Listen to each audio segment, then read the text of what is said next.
Picture this, a mother and daughter so close that neighbors called them best friends. A loving family preparing for what should have been the happiest day of their lives, a wedding, and a secret so devastating that it would tear apart everything they held dear, leaving one woman dead and another facing a lifetime behind bars. What I'm about to tell you is the true story of Linda Rodriguez, a 48-year-old real estate agent from Marietta, Georgia, whose forbidden desires led to the ultimate betrayal. This isn't just another true crime story. This is about how the people we trust most can become our greatest threat. Before we begin, I want you to think about this. How well do you really know the people closest to you? What secrets might they be hiding? Keep that question in mind as we uncover one of Georgia's most shocking family murders. The perfect American family? Let me take you back to the summer of 2019, to a quiet suburban neighborhood in Marietta, Georgia. Tree-lined streets, white picket fences, and the kind of community where everyone knew their neighbors' names. This was where Linda Rodriguez had built what seemed like the perfect life after her divorce 3 years earlier. Linda was everything you'd expect from a successful real estate agent, charming, well-dressed, and incredibly social. At 48, she had managed to reinvent herself after a difficult marriage that had left her feeling invisible and unwanted. Her colleagues described her as someone who could sell ice to an Eskimo, with a smile that could light up any room. But Linda's greatest pride wasn't her career success. It was her relationship with her 24-year-old daughter, Maria. The two women were inseparable. They went shopping together, shared the same taste in movies, and talked on the phone multiple times a day.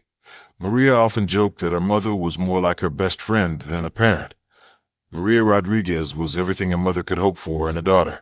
She worked as a dental hygienist, volunteered at the local animal shelter on weekends, and had just gotten engaged to Jake Thompson, a 26-year-old construction foreman who seemed to have stepped straight out of a romantic movie.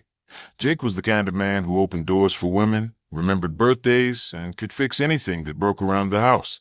Standing at 6 feet tall with an easy smile and genuine warmth, he had won over not just Maria, but her entire family. Linda often told her friends that she couldn't have picked a better man for her daughter if she had tried.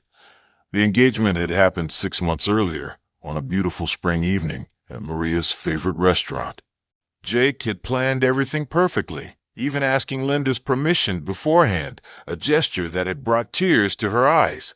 The wedding was planned for October, and Linda had thrown herself into helping with every detail. But here's what no one knew. Beneath this picture-perfect surface, something was beginning to change. When loneliness becomes dangerous. Now, I need you to understand something about Linda's state of mind during this time. Divorce at any age is difficult, but starting over at 45 had been particularly challenging for her. Her ex-husband had left her for a younger woman, and the experience had shattered her confidence in ways that weren't immediately obvious to those around her. Linda had thrown herself into work and into being the perfect mother, but late at night, in her empty house, the loneliness was overwhelming. She found herself questioning her worth, wondering if she would ever feel desired again. Her friends tried to encourage her to date, but Linda claimed she was too busy helping with wedding preparations. The irony is heartbreaking when you think about it. She was so focused on her daughter's happiness that she was neglecting her own emotional needs, and that neglect was about to create a perfect storm. Jake had been coming around the house more frequently as the wedding approached. There were venue visits, cake tastings, and countless planning sessions. Maria worked long hours at the dental practice, so often it was just Linda and Jake making decisions and running errands together. Think about this for a moment. When was the last time you spent significant one-on-one time with your child's romantic partner? What conversations did you have? Most of us maintain appropriate boundaries, but what happens when loneliness makes those boundaries feel less important? I want you to consider what might have been going through Linda's mind during those innocent planning sessions. Here was this handsome, attentive young man treating her opinions with respect, asking for her advice, making her feel valued and appreciated. For a woman who had felt invisible for years, this attention must have felt like sunlight after a long winter. The first crack in the foundation. The first inappropriate moment happened in July, during a visit to the florist. Maria had been called away to handle a dental emergency, leaving Linda and Jake alone to finalize the flower arrangements. As they discussed centerpieces and bouquets, their hands accidentally touched while reaching for the same catalog. It should have been nothing, the kind of innocent contact that happens between in-laws all the time. But Linda later admitted that something passed between them in that moment, a look that lasted just a second too long, the awareness of each other that crossed the line from familial to something else entirely. Jake, to his credit, seemed to recognize the danger immediately. He pulled his hand away and suggested they wait for Maria to return before making any decisions. But the damage was done. Linda spent the rest of that day replaying the moment, telling herself she was imagining things while knowing she wasn't. What happened next was a slow-motion disaster that could have been stopped at any point, but wasn't. Linda began finding excuses to spend time with Jake. She volunteered to help him pick up the wedding rings. She offered to go with him to the tuxedo fitting when Maria couldn't make it. Each interaction was perfectly innocent on the surface, but underneath, something was building. Jake, for his part, seemed caught between politeness and growing discomfort. He was naturally friendly and didn't want to hurt Linda's feelings or create family drama so close to the wedding. But friends later said he had mentioned feeling like Linda was being a bit too helpful with wedding preparations. The point of no return. The affair began on a rainy Thursday evening in August. Maria was working late at a continuing education seminar, and Linda had invited Jake over to review the final catering menu. What was supposed to be a 1-hour meeting stretched into 3 hours of conversation over wine. Linda had dressed more carefully than usual that evening. She had styled her hair, chosen her most flattering outfit, and even put on the perfume that her ex-husband used to love.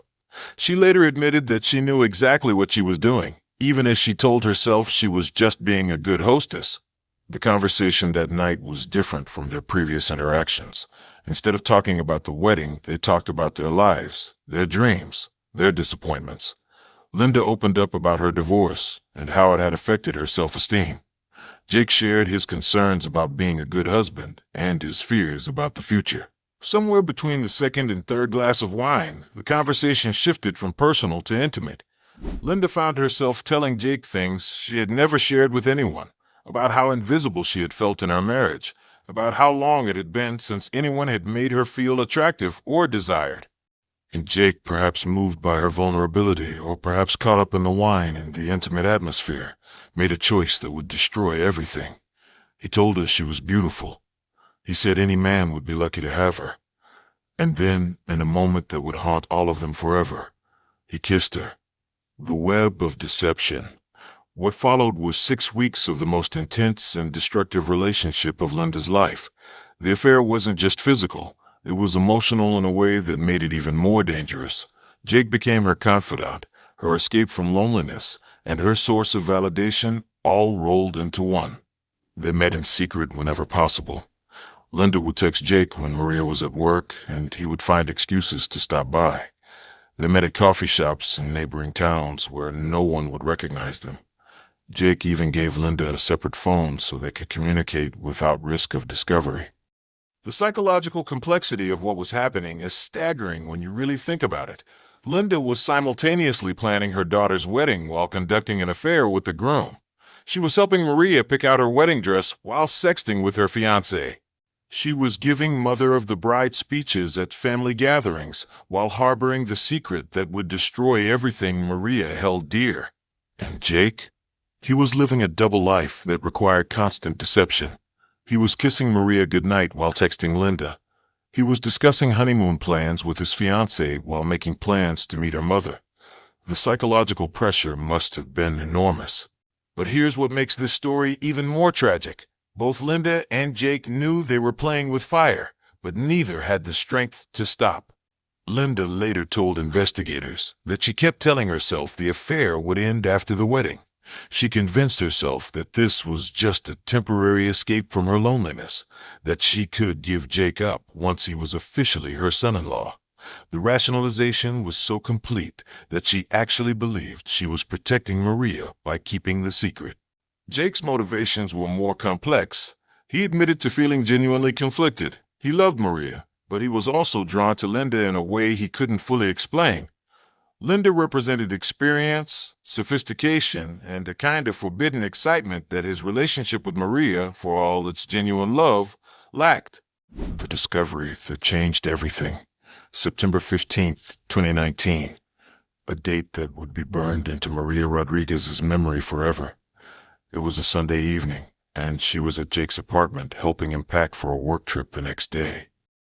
His phone kept buzzing with text messages, and when Maria jokingly asked if he had another girlfriend, Jake's reaction was anything but amused. He became defensive, almost aggressive, in a way that was completely unlike him. Maria had never seen him react that way to her teasing before, and something in his demeanor immediately put her on alert. When Jake stepped into the shower, Maria made a decision that would uncover the truth that had been hiding in plain sight. She picked up his phone. What she found in those text messages was worse than anything she could have imagined. Not only was Jake having an affair, but he was having it with her own mother. The messages were explicit, intimate, and made it clear that this wasn't a recent development. There were references to meetings, shared memories, and inside jokes that painted a picture of a relationship that had been going on for weeks. Maria sat on Jake's bed, reading message after message, watching her entire world collapse around her. The betrayal was double, not just from the man she planned to marry, but from the woman who had given birth to her, the woman she had trusted more than anyone else in the world. When Jake came out of the shower and saw Maria with his phone, he knew immediately that everything was over. Maria wasn't crying. She was eerily calm in a way that was somehow more frightening than if she had been screaming. "How long?" was all she said. Jake tried to lie, then tried to minimize, then tried to explain. But there was no explanation that could make sense of what he had done.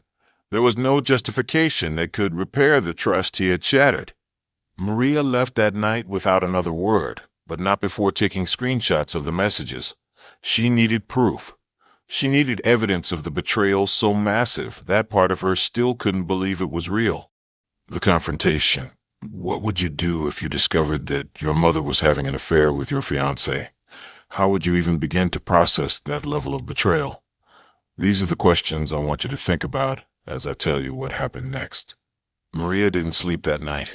She sat in her car outside her mother's house until dawn, trying to decide how to handle the situation. Part of her wanted to simply disappear, to leave town, and never speak to either of them again. Another part wanted to burst into the house and confront them both immediately. Instead, she chose a third option. She waited until Monday morning, when she knew Jake would be at his work site, and then she knocked on her mother's door. Linda answered the door with a smile, asking if Maria wanted coffee and chatting about wedding details. For several minutes, Maria let her mother continue the charade, studying the woman who had raised her and trying to find some sign of the person who could commit such a betrayal. Finally, Maria placed the screenshots on the kitchen table. The silence that followed was deafening. Linda's face went through a series of emotions: confusion, recognition, terror, and finally a kind of resignation. She had known this moment would come eventually, but she hadn't prepared for it. "How could you?" Maria asked, her voice barely above a whisper. Linda's first instinct was to deny everything, then to minimize the affair, then to blame Jake for seducing her. But as she looked at her daughter's face, she realized that lies wouldn't work anymore. The truth was sitting on the table between them in black and white. What followed was the most devastating conversation of both women's lives. Linda tried to explain her loneliness, her need for validation, her feelings of invisibility since the divorce. She begged Maria to understand that she never meant for it to happen, that she loved her daughter more than anything in the world. But Maria wasn't interested in explanations. She wanted to know one thing.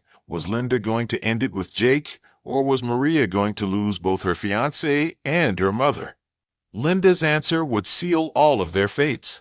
The choice that led to murder. Here's where this story takes a turn that shocked even experienced investigators. Instead of immediately ending the affair and begging for forgiveness, Linda hesitated. When pressed by her daughter for an immediate answer, Linda said she needed time to think about it. Time to think about it. Let that sink in for a moment. Her daughter had just discovered the ultimate betrayal, and Linda's response was that she needed to consider whether to continue the relationship that was destroying her child's life. Maria interpreted this hesitation correctly, as a choice. In Linda's inability to immediately end the affair, Maria saw the truth. Her mother was choosing Jake over her. What happened next was both predictable and shocking. Maria issued an ultimatum. She told Linda that she had until Friday to end the affair completely and cut off all contact with Jake, or Maria would never speak to her again. She would move away, change her name if necessary, and Linda would never see or hear from her again. Maria also gave Jake the same ultimatum when she confronted him later that day. She told both of them that they had to choose. They could have each other or they could have her in their lives, but they couldn't have both. For most people, this choice would be easy. A mother would choose her daughter. A fiancé would choose his bride-to-be. But Linda and Jake were so deep into their affair, so caught up in the intensity of their forbidden relationship, that the choice wasn't as clear as it should have been. Jake, to his credit, initially chose Maria. He called Linda that evening and told her they had to end things immediately. He said he loved Maria and wanted to marry her, and that what they had done was wrong. But Linda didn't accept his decision. Over the next few days, she bombarded him with calls and texts. She showed up at his work site. She pleaded with him to reconsider, telling him that what they had was real love, not just an affair. The psychological pressure she put on Jake during those final days was intense. She alternated between begging and threatening, between promising to leave town and threatening to tell Maria even more damaging details about their relationship. By Thursday evening, Linda had succeeded in breaking down Jake's resolve. He agreed to meet her one more time, ostensibly to say goodbye properly. That meeting changed everything. The final confrontation. Friday, September 20th, 2019. The deadline Maria had given for ending the affair. Instead of calling to tell her daughter that everything was over between her and Jake, Linda called to ask Maria to meet her at Riverside Park, the same park where Maria had learned to ride her bike, where they had fed ducks together when Maria was little. The choice of location wasn't accidental. Linda later admitted that she hoped the sentimental setting would make Maria more receptive to what she had to say. Maria arrived at the park first, parking near the duck pond and waiting for her mother. She had spent the week in emotional agony, barely eating or sleeping, but she had also spent it preparing for this conversation. She had decided that if Linda had ended the affair, she would try to forgive her eventually. If she hadn't, Maria was prepared to cut her mother out of her life completely. When Linda arrived, Maria could tell immediately from her demeanor that the news wasn't good. Linda was nervous, fidgety, and couldn't meet her daughter's eyes. "It's over, isn't it?" Maria asked.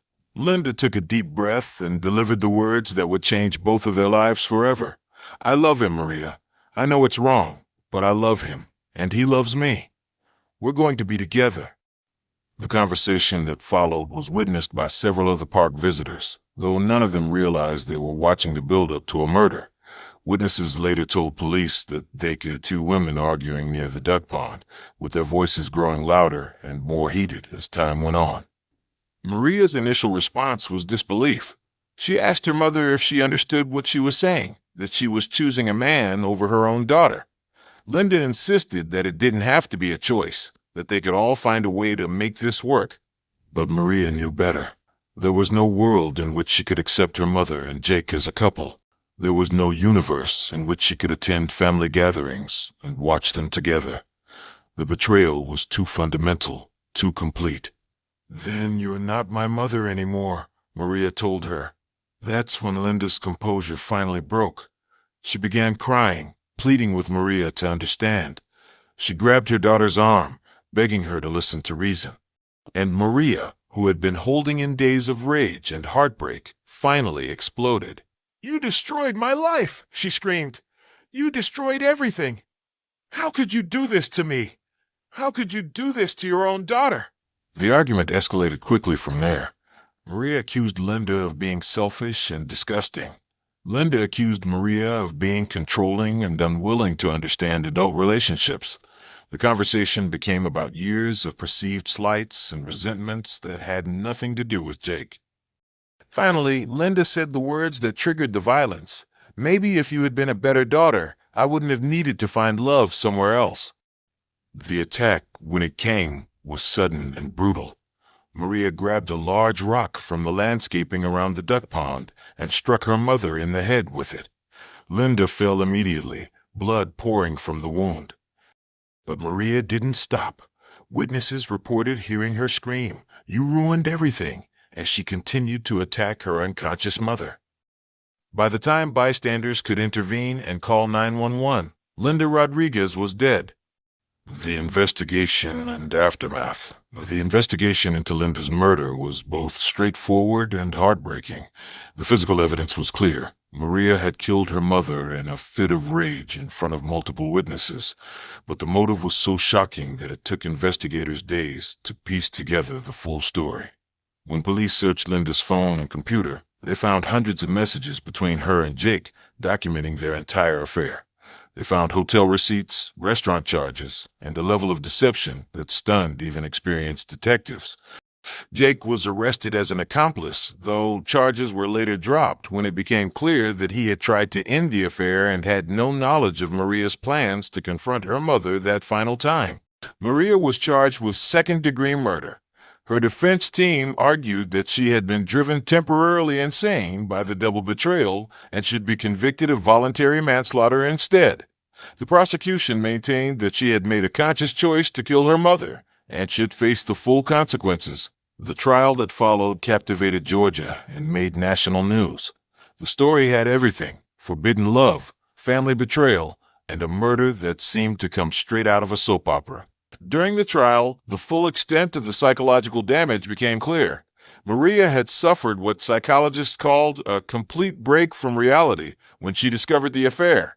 The betrayal was so fundamental to her sense of self and family that her mind simply couldn't process it in a healthy way. Linda's friends and family members testified about the woman they had known loving, devoted to her daughter, and seemingly incapable of the kind of betrayal she had committed. But they also revealed that Linda had been struggling with depression and feelings of worthlessness since her divorce. Jake testified reluctantly, admitting his role in destroying the family and expressing genuine remorse for his actions. He described Linda as desperate for affection and himself as weak and selfish. He said he would regret his choices for the rest of his life. In the end, the jury found Maria guilty of voluntary manslaughter, accepting the defense argument that she had been driven to violence by extreme emotional disturbance. She was sentenced to 15 years in prison. The questions that remain.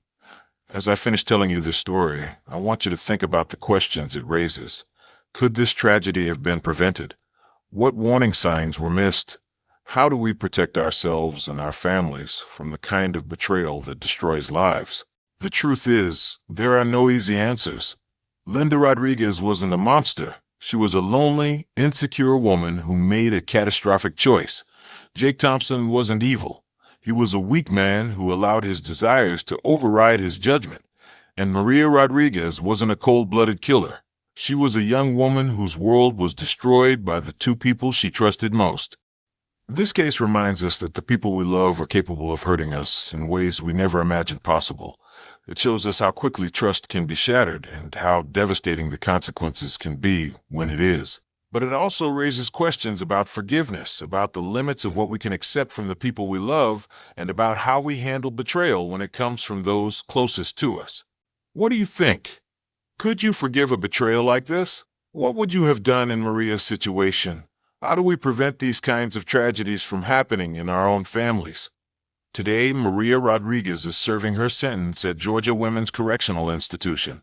She has been in therapy, working to understand and process the trauma that led to her mother's death.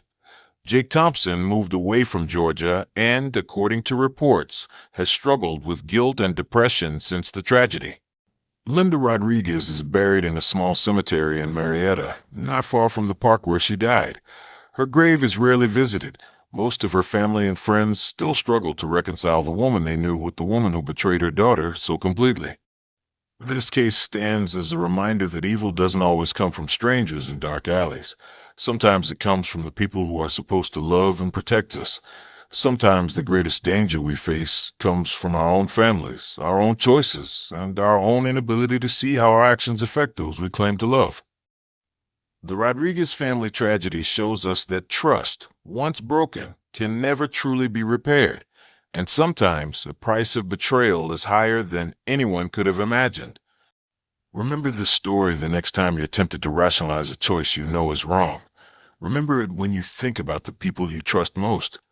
And remember that in the end, we are all capable of both great love and great destruction. The choice of which path we take is always ours to make. What are your thoughts on this tragic case? Share your theories and opinions in the comments below.